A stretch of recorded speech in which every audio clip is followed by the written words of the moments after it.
Hi guys, today we received part 7, the final part of the balance and product changes, and we're going to take a look at those today. Summary, some solid changes, but nothing really revolutionary. I mean, that was kind of expected. They're not going to make some crazy changes in the last set of changes because they won't have a chance to tweak them any further. So yeah, but some good stuff anyway. We're going to take a look at it now. But before we start, they've shared a little graph, which is nice, showing the comparison and the popularity of the spawn before the changes and after the changes.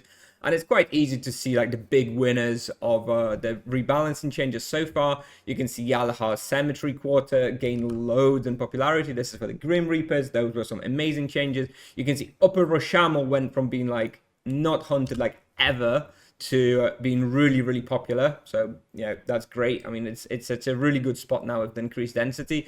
We see quite a big improvement to Grounds of Plague as well, Grounds of Damnation, which I'm surprised about because there were barely any changes there, if anything. Maybe this is to do with the Dark Torturer being boosted yesterday.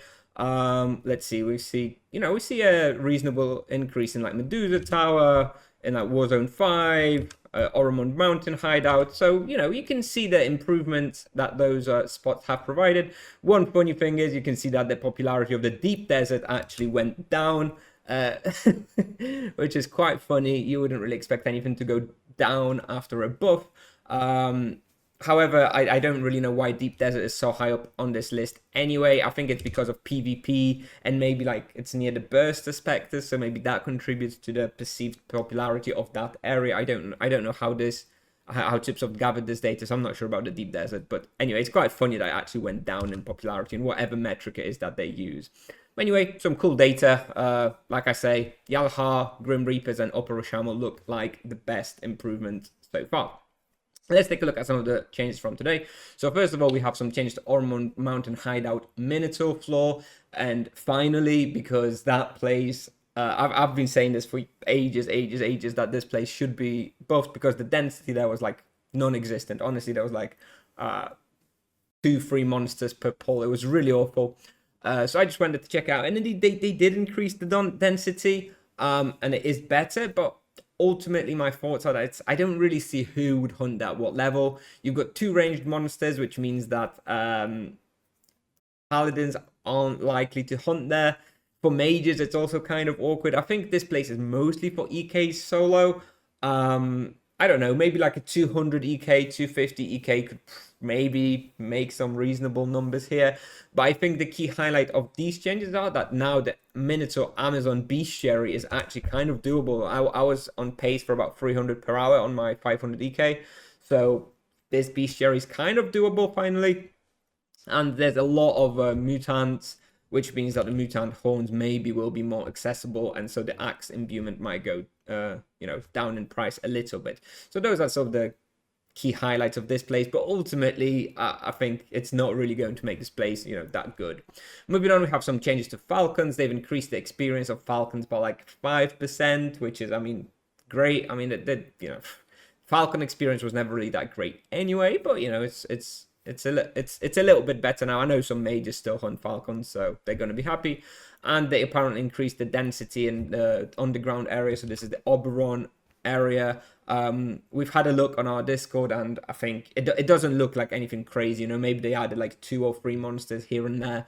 So not really sure that it's going to change anything too drastically, but ultimately just a couple of small buffs to Falcons. So obviously welcome, but probably also not anything groundbreaking. Moving on, we have changes to Warzone 2. They've increased the monster density. Again, not tremendously. They've added a couple of monsters here and there. And they've increased the experience of Magma Crawler by about 10%. And they've reduced probability on visibility and retargeting. The reduced probability of invisibility, to me, I think is the most important thing here. As an EK, I found it very annoying when they were going invisible and you couldn't range accept them to come to you. So that's a nice quality of life. Will be easier to catch them, to make them come to you. This place, Warzone 2, was already kind of decent. It was already like a B tier spot. Now with those extra changes, probably just, inching up to be maybe like almost an A tier spot. So welcome changes. Nothing groundbreaking, but again, we couldn't expect any groundbreaking changes from the very final update. But again, some nice welcome changes. Moving on, we have some changes to Grounds of Undeath. So they've increased their respawn rate and monster density on the bottom floor. I haven't checked it out yet. I don't know how impactful that's going to be. The monsters will always remain being quite annoying. Under dragons, Blightwalkers running away and stuff. I don't know if it's going to be any good. Maybe like a high level paladin, you know, like a 1k paladin will be able to make this spawn work. Not sure. I wouldn't really expect it to be that amazing. And then we've had some changes to Blightwalker, which no longer applies Drunken and reduces probability of speed debuff. Those are great changes because Blightwalkers was very annoying with the Drunk and with the speed debuff. So this actually, I think, is more of a buff to other places where Blightwalkers exist. So, for example, Prison, Pits of Inferno, Inquisition Quest, and I can't remember exactly what other monsters Blightwalker's with, but I think potentially you might not need a Dwarven Ring at those spots anymore, which opens you up for being able to use a skill ring or a defensive ring, which means that obviously you have more combat stats versus just this useless Dwarven Ring. So that's great. And same with the speed debuff, probability of this means basically reduced probability of paralyzed. That's obviously also welcome as well because paralyzed is always very annoying. Again, don't think anything groundbreaking here. Maybe, you know, Pits of Inferno, Blightwalker Seal with a Son of Verminors or whatever might actually, you know, it's getting better and better and better. They've changed this monster quite a few times now, so maybe that spot is getting better and better. Moving on, in Grounds of Fire, they've replaced Grimeleech with Vexclaw, which is, I don't know, totally random. I guess it makes it, to me, it just makes it seem like maybe it's easier to use Praise now. You don't have to have a Prey on Grimeleech, you can just have a Prey on Vexclaw. And they have a little bit less health than Grimeleeches, but ultimately I don't really think this changes all that much, to be honest. Maybe, I don't know, I'm just thinking about this now, maybe now nothing else makes you drunk there, so maybe you don't need to use Dwarven Ring now on Grounds of Fire, and you can just use a Skill Ring, which would be a significant buff. That's just popped into my head now. Maybe, I can't remember exactly what's there. I don't think anything else makes you drunk there. Yeah, so maybe that's a nice change. Around Grounds of Fire now you'll be able to use a combat ring, so I guess that's a good change. Moving on, we have Grounds of Despair. They've added a passage. I haven't seen it yet. I don't know how impactful that's going to be. Maybe this will make a nicer loop. And they've changed Hand of Cursed Fates to increase the energy sensitivity, which I think is mostly aimed at Grounds of Despair because I'm pretty sure you still will want to be using Ice in Dark Torturer's Inquisition, so I don't think this energy sensitivity change makes that much difference for that spawn, but it might make it so that you know, it's going to be better on Grounds of Despair, where I believe you do use Thunderstorm runes. So actually it's going to be easier to kill the hands now. And they've reduced the mana drain damage even further, which again, that's a solid change. That will make Dark Torturer's Inquisition a little bit easier, and it will make it more comfortable to hunt hands in any other spots. So again, nothing groundbreaking. It's kind of the theme of these changes, but again, some nice welcome stuff nevertheless. Moving on, we have Neverworld. So by the way, this is the Port Hope area of Flimsies and Lost Souls, the one that you have to access with Boreal Shroud. Boreal, don't remember how to pronounce that. I haven't tested this because I don't actually know what the density there was like. I have only hunted it like once or twice in my life, so I would not be able to tell what the density changes in Neverworld are like. That place was always very dense on the base level, like -1, let's call it, when you go in. So I don't think they would have tweaked the density there too much. I think maybe the level lower, on the level where the final mini boss is, with the Freakish Lost Souls, maybe they've increased the density there because it was a little bit awkward to get the pulls on that level. So maybe this place will be a little bit more huntable for like a party of like level 400 people, right? Like maybe this will be more team huntable now, perhaps. Not sure exactly. Remains to be seen. I'll be listening out for other people testing this place and being able to see where the density is actually increased. Moving on, this one was super exciting to me. I saw that Formorga mines have had increased monster density, so I went to check that out. And it seems that the monster density has been improved about twofold, basically in every sort of every area. Let me fix this up a bit. There we go. So basically wherever there was a monster, they like doubled it. That's what it seemed like. You know, you had a single demon somewhere, now you have 2 demons. You had a behemoth, now you have 2 behemoths. You had 1 plaguesmith, now you have 2 plaguesmiths. Now that's great. Oh, and by the way, before I continue, they've also increased like higher levels of like cults and stuff. So Enlightened of the Cult, Adept of the Cult, Ice Golems, Crystal Spiders, all the things on like higher levels as well also have increased monster density. Now, anyway, what I was going to say is, you know, it's good that they've increased this density and it's much more huntable with regards to density. However, ultimately this place has terrible layouts. It's like, you know, it's they've got like little corridors that you just have to go down the corridor then backtrack. So it's really terrible layout basically everywhere in the whole hunting ground. And also the monsters that are actually here are also pretty bad with regards to, like, you know, experience rates and stuff. I mean, nightmares give terrible experience. Plague smiths have so much health. Lost souls have a lot of health and run away and, you know, don't give that much XP either. That, you know, demons and destroyers, you know, are kind of okay. But ultimately, I think while the increased density is great here, I don't think this place will ever really be that good without a major sort of like layout rework or just changing the monsters that are here in some way, because the monsters here just not that pleasantly huntable in my opinion. So what I would expect from this place is maybe on the bottom floor, you know, where you don't have the terrible layout because you have more of like a open circle.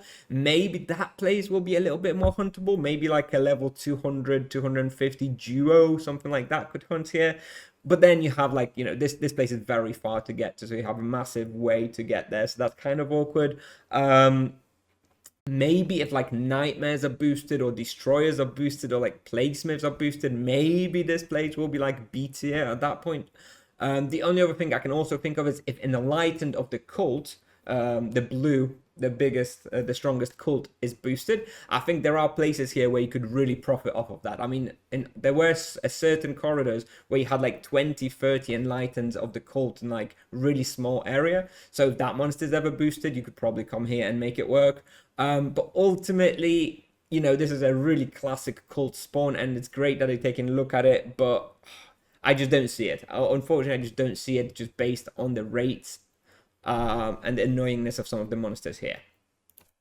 Moving on, we've had an experience increase for the Crypt Warrior, another 10% EXP buff.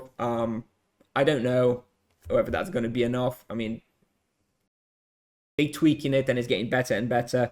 Maybe it'll finally be huntable, but it's the experience. You know, the monsters are just too damn strong, I think, here. I think they'd be better off like lowering the damage and health of these monsters rather than increasing experience, but we'll see. Welcome change nonetheless. Then we have a couple of changes to Monster Graveyard. They've basically reduced the damage that you take and increased the fire sensitivity of the Sulfur Spouter. So basically they're not immune to fire anymore. I don't hunt here. I don't know how much this is going to impact this place. Looks like just a small buff, so obviously welcome. And finally we have a small change to Gloom Pillars. Basically they've taken away some of the holy damage, so they reduced holy DPS overall, and also some of the holy damage is now fire damage. Basically this means that holy, it's going to be easier to itemize for this spot. Now holy damage is kind of most difficult to itemize for. There aren't very many items which protect you from holy damage, so you only really have the holy imbuement. However, now they're moving more, reducing holy and increasing fire damage, so it should be easier to itemize for this spot, effectively making it a little bit easier. But again, not really any tremendous changes, just some light tweaks.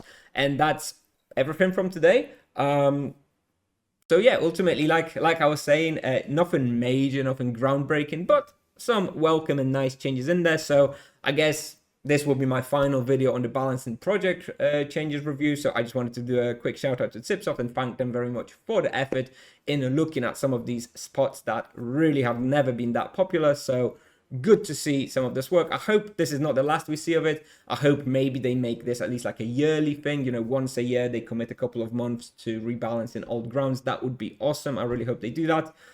So thanks very much for Tipsoft. Definitely opened up a bunch of new spawns. Some spawns still require a little bit of work, but like I say, hopefully they'll take a look at this again in the future. So, thank you very much for watching, guys. Let me know in the comments what you think about the changes today, what you think about all of the changes from all seven parts. Have you enjoyed the changes? Are you going to be testing out any of these spots? I sure will be. I'll definitely be checking out some more of these spots and making some more guides, so stay tuned for those. And yeah, thank you very much for watching, and I'll see you in the next video. Bye-bye.